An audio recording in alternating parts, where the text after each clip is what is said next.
Hello friends, कैसे हैं आप सब। ब्यूटीफुल लाइफ में आपका स्वागत है और उम्मीद करते हैं कि आप पहले की तरह अच्छे होंगे। तो जल्दी से शुरू करते हैं।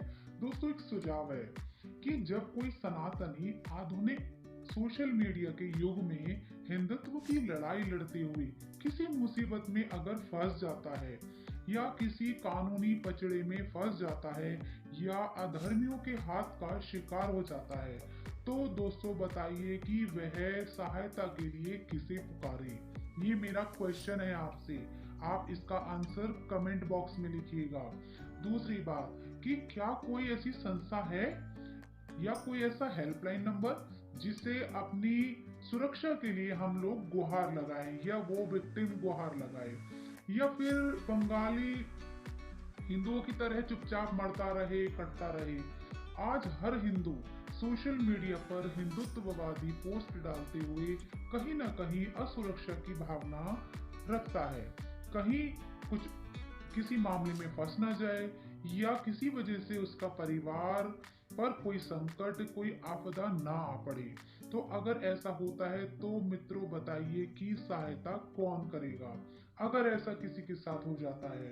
अपने अपने स्तर पर सभी हिंदू भाई बहन धर्म के युद्ध में अकेले अकेले लड़ाई लड़ रहे हैं। क्या उनकी सुरक्षा की कोई गारंटी स्टेट गवर्नमेंट या सेंट्रल गवर्नमेंट लेती है, या हिंदू बंगाल के हिंदुओं की तरह अपने परिवार के साथ जो भी हिंसा हो रही है, जो भी कुछ उनके साथ बुरा हो रहा है, उनसे बचने के लिए क्या कोई संगठन सामने आएगा, या अभी तक जो वहां पर हुई है कोई संगठन आगे आया है। जबकि दूसरे पॉइंट में अगर हम देखें तो जो ये मिशनरी बोर्ड होते हैं या वक्फ बोर्ड होते हैं या गुरुद्वारा कमेटी होती है, ये सब लोग अपने अपने समुदायों के लोगों के हितों के लिए काम करते हैं। उनके लिए संगठन सामने आते हैं और ये लोग ऐसा आंदोलन छोड़ देते हैं कि प्रशासन और मीडिया के कानों के पर्दे हिल जाते हैं। उदाहरण के तौर पर देश में प्रतिदिन सैकड़ों लड़कियों को जिहादियों के द्वारा उठा लिया जाता है और उनके साथ गलत व्यवहार किया जाता है, तो और उनका धर्म परिवर्तन कराया जाता है। और हम सोशल मीडिया पर कुछ एक पोस्ट डालकर अपनी भड़ास निकाल लेते हैं और भूल जाते हैं। मगर जब पंजाब में 2 लड़कियों के मामले सामने आए तो देश भर के सिख एकत्रित होकर उन्होंने ऐसा आंदोलन छेड़ा जिहादियों के अगेंस्ट में कि उन लड़कियों को उनको छोड़ना पड़ा, जबकि निकाह भी हो गया था। जिहादी ना होते तो कोर्ट का सहारा लिया जाता, और ये ना तो कोर्ट का सहारा लेते हैं और ना ही ये थाने में पुलिस का सहारा लेते हैं। जानते हो ऐसा क्यों संभव है? कैसे सारे सिख एक साथ एक मंच पर अपने सारे काम धामों को छोड़कर एक हो गए? क्योंकि सभी सिखों ने एक सोसाइटी चलाई हुई थी, एक संचालन, एक कमेटी थी। ये सारा जो काम है उनका कमेटी कर रही थी, जिसका चुनाव स्वयं सिख समुदाय अपने वोट देकर करते हैं। उसी प्रकार जिहादियों का बचाव उनका मुस्लिम वक्फ बोर्ड करता है, यहाँ तक कि उनके दोष होने पर भी उनका साथ देता है। उसी तरीके से ईसाई पादरियों में जो भी कुछ काम होता है या जो भी उनके ऊपर कोई विपदा आन पड़ती है तो मिशनरी बोर्ड सामने आता है। और ये तीनों सेफ हैं और बचे हम हिंदू। हमारे लिए कोई ऐसी संस्था नहीं है। हमारे लिए क्या किया जाए? तो क्या हम हिंदुओं में इतना विवेक नहीं है कि अपने लिए हिंदू राष्ट्र बोर्ड का हमें कोई गठन करना चाहिए या इनके जैसी एक हिंदू संस्था बनानी चाहिए? जैसी संस्था का संगठन ये कर सकते हैं तो हम भी कर सकते हैं, जो सभी सनातनियों के लिए एक ढाल का काम करे, जिन्हें जिहादियों, प्रशासन और दूसरी बाह्य शक्तियों से लड़ने की शक्ति मिले। बिल्कुल बना सकते हैं, किंतु समस्या क्या है कि हम में से कुछ बुद्धिजीवी जो अपने आप को बहुत वयस्क, बड़े समझदार समझने लगते हैं, वे लोग किसी न किसी राजनीतिक विचारधाराओं से जुड़े होते हैं। फलस्वरूप वे ना तो इस विषय पर कुछ सोचना चाहते हैं और ना ही अपना विचार रखने की क्षमता रखते हैं।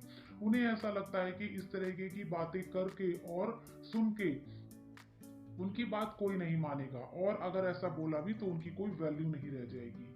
अब सोचना किसको है? सोचना हमें और आपको है। सिर्फ सोचना ही नहीं, करके भी दिखाना है। तो आइए एक साथ आगे आते हैं हम सब लोग और एक हिंदू राष्ट्रीय बोर्ड या संगठन की हम एक मांग करते हैं, जिसके मेंबर्स का चुनाव प्रत्येक 2 साल में प्रत्येक साधारण हिंदू द्वारा किया जाएगा। जो 18 यानी कि 18+ का हो वो वोट डाल सकता है।